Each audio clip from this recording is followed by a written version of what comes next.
Good morning, students. Myself Neelam Vishnoi, lecturer, Modern Office Management Department, GWPC Jaipur. Today, my topic is Emerging Horizons of Management from the subject Principles of Management. Emerging Horizons of Management, प्रबंध के उभरते आयाम. It is useless to tell a river to stop running. The best is to learn how to swim in the direction it is flowing. Anonymous. जैसे कि हम इन लाइनों को पढ़ के ही पता कर पा रहे हैं कि हम किसी नदी को नहीं कह सकते हैं कि भाई तुम मत चलो, तुम रुक जाओ. हम क्या बेस्ट चीज़ क्या रहेगी, उसको मना करने की जगह ये रहेगा कि हम उस डायरेक्शन में स्विम करने लग जाएं जिस डायरेक्शन में वो चल रही है. यानी कि सिंपल सी बात है कि the only permanent and constant thing in manager word is change. It is inevitable and change is changing every moment. This change is real cause for emergence of new horizons of management. तो अब अपन यहाँ पे देखेंगे कि जो प्रबंधक है उसकी दुनिया में एक बात बिल्कुल स्थिर और निरंतर होती है, वो है परिवर्तन. और प्रबंधक को भी इस बात के लिए सुनिश्चित कर लेना होगा कि परिवर्तन तो होगा, चाहे वो हाँ करे या ना करे, वो तो होना ही है. और जो परिवर्तन होगा उसमें भी चेंजेस आएंगे, क्योंकि वो परिवर्तन भी परिवर्तनशील है. The only permanent and constant thing in managers word is change. This word change, and the manager can be sure that things will never remain the same. कभी भी वो एक जैसी नहीं रहती है. and change is changing every moment. External forces हो गए, इंटरनल फोर्सेस हो गए, they want manager to respond for the changes. Thus change is the real cause for emergence of new horizon and management. Factors responsible for new horizons, नए आयामों क्षितिजों के उभरने के कारण. फर्स्ट इज डेमोग्राफिक फैक्टर, जनसंख्या संबंधी घटक. You can see from the diagram demographic segmentation, age, gender, income, education, family life cycle, religion, socio economic status. ये सब चीज़ें अगर हम देखेंगे तो हमें लगेगा day by day everything is increasing. यानी कि दिन ब दिन सब चीज़ों में चेंजेस होते जा रहे हैं. जनसंख्या का जो आकार है वो बढ़ता जा रहा है और पिछले कई वर्षों से हम देखेंगे तो निरंतर परिवर्तन देखने में आ रहा है. और भारत की जो जनसंख्या है बढ़कर 121 करोड़ से भी अधिक हो गई है और औसत आयु में भी काफ़ी वृद्धि हुई है और शिक्षित लोग हैं वो काफ़ी ज़्यादा बढ़ते जा रहे हैं. डॉक्टर, इंजीनियर, वैज्ञानिक, लेखाकार सभी लोग उपलब्ध हैं देश में. तो अब अगर देखा जाए तो मैनेजर्स से यह एक्सपेक्टेशंस रहती है कि they should use their skills and talent for the best interest of the society और and they should also contribute to the quality of life. यानी ओवरऑल देखा जाए तो यही आशा की जाती है कि देश के हित के लिए वो अपनी क्षमता और कौशल को इस तरीके से यूज़ में करेंगे कि जीवन की किस्म में धीरे धीरे सुधार होता रहेगा.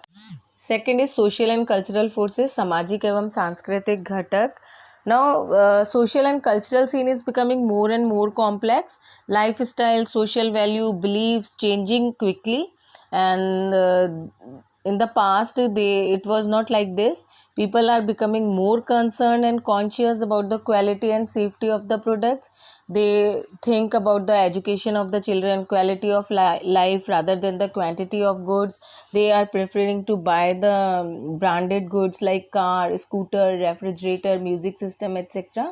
एंड जो शहरीकरण है वो काफ़ी बढ़ रहा है. लोग गांव से शहर आ रहे हैं, संयुक्त परिवार टूटते जा रहे हैं, एकल परिवारों की संख्या बढ़ती जा रही है और पति और पत्नी दोनों कमाने वालों की संख्या भी बढ़ती जा रही है.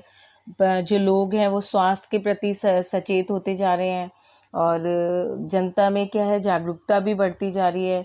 तो इस तरीके से ऐसे लगता है role of public opinion about the business is increasing day by day. Third is general economic forces, सामान्य आर्थिक घटक. The general economic factors are changing at the fast rate. During the past 2 decades, attempts have been made for liberalization, globalization of business.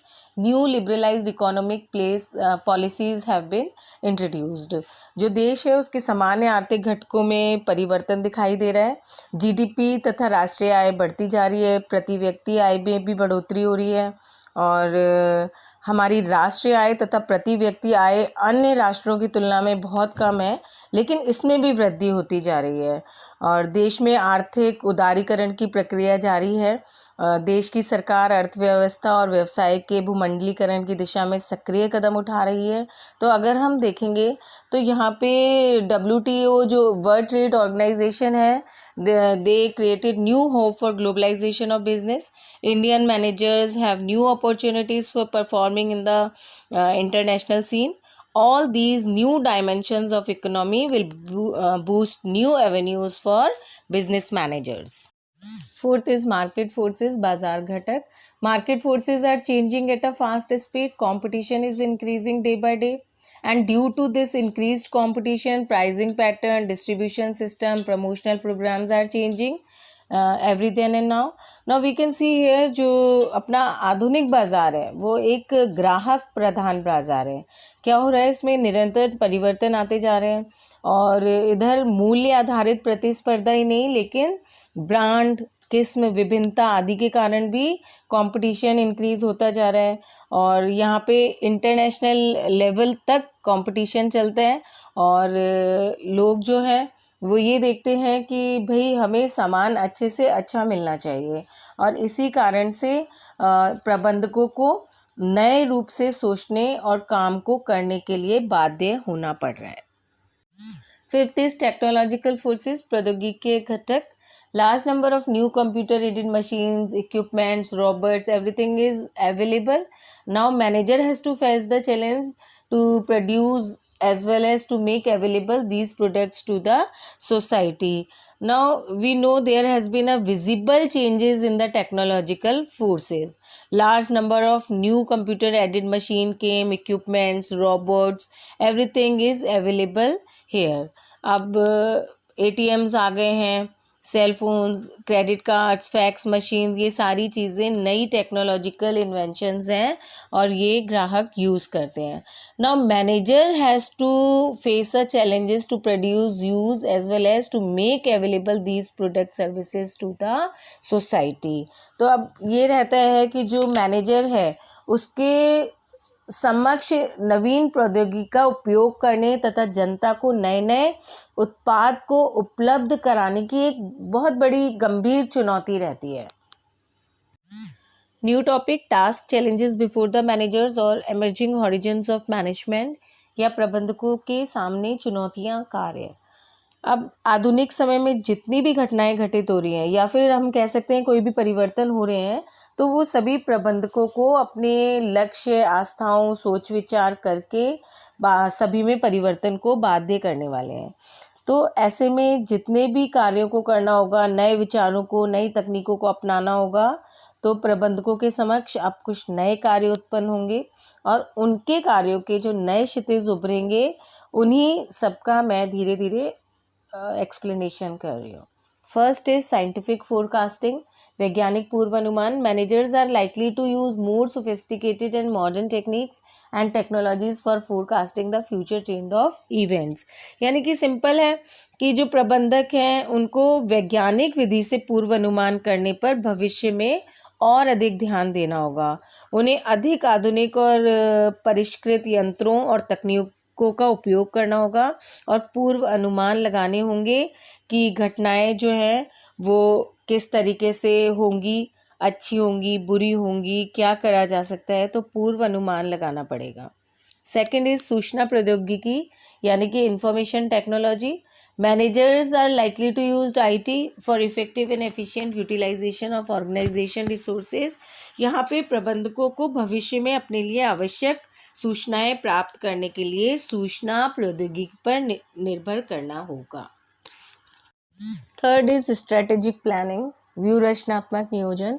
The managers will have to plan strategically by evaluating their strengths, weaknesses in the light of the available opportunities and threats.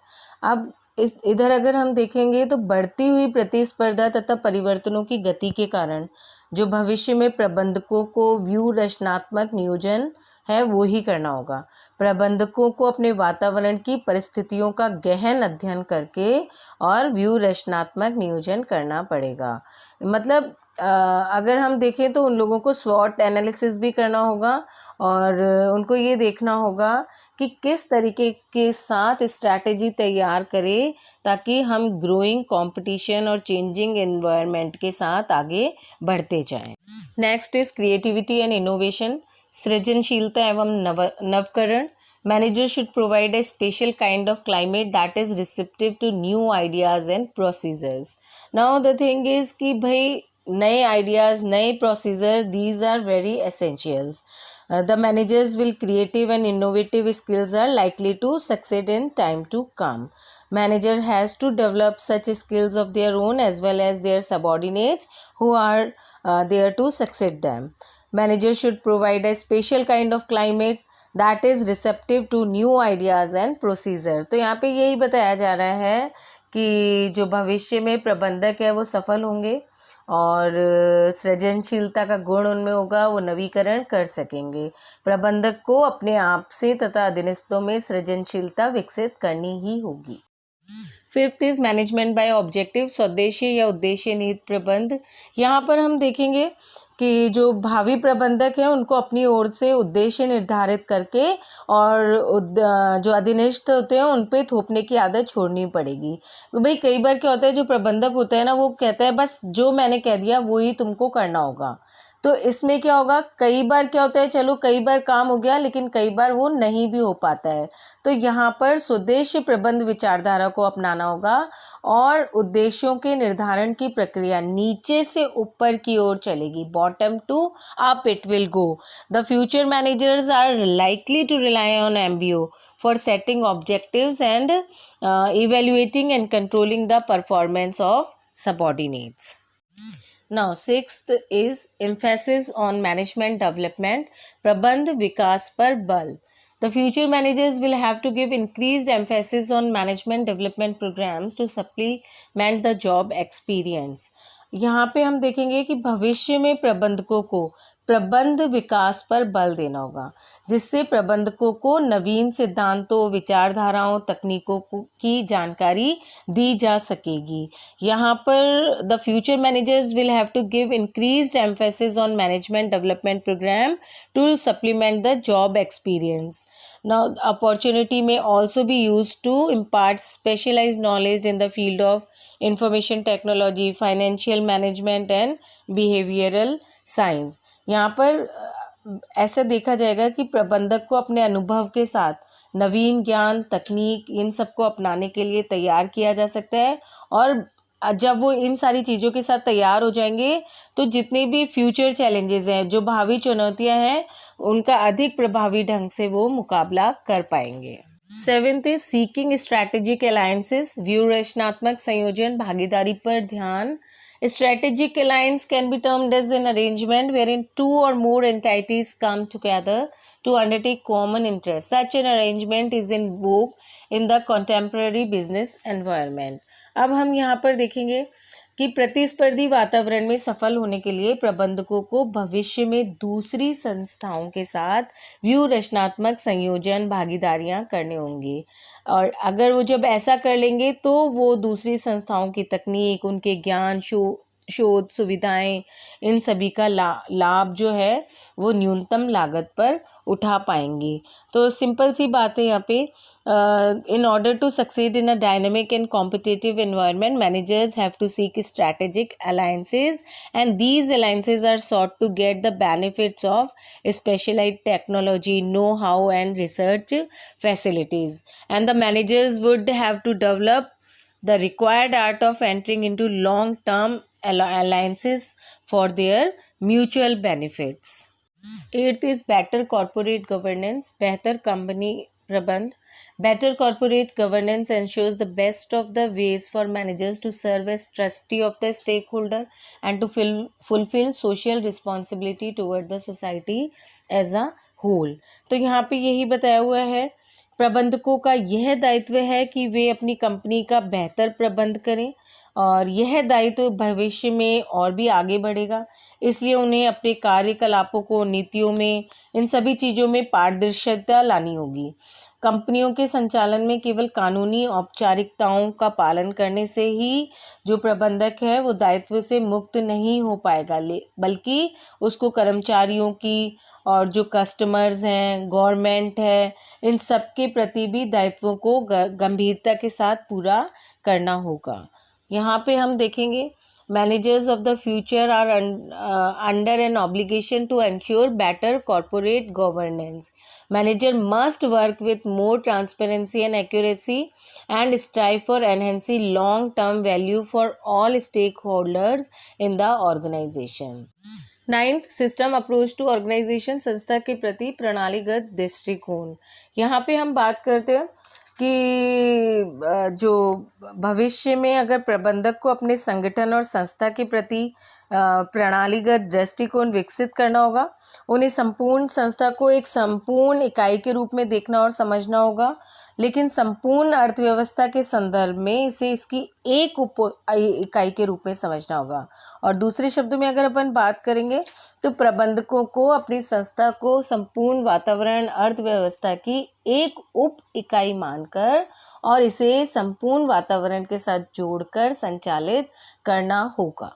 यानी कि according to system approach the organization is considered as a single integrative entity composed of different interrelated elements. Organization is considered as one system integrating the various parts of the organization which function in a coordinated manner to fulfill the desired objective of the organization. So like this, अगर हम बात करें, the future manager must be able to see the organization as a whole and relate it to the entire business economic environment.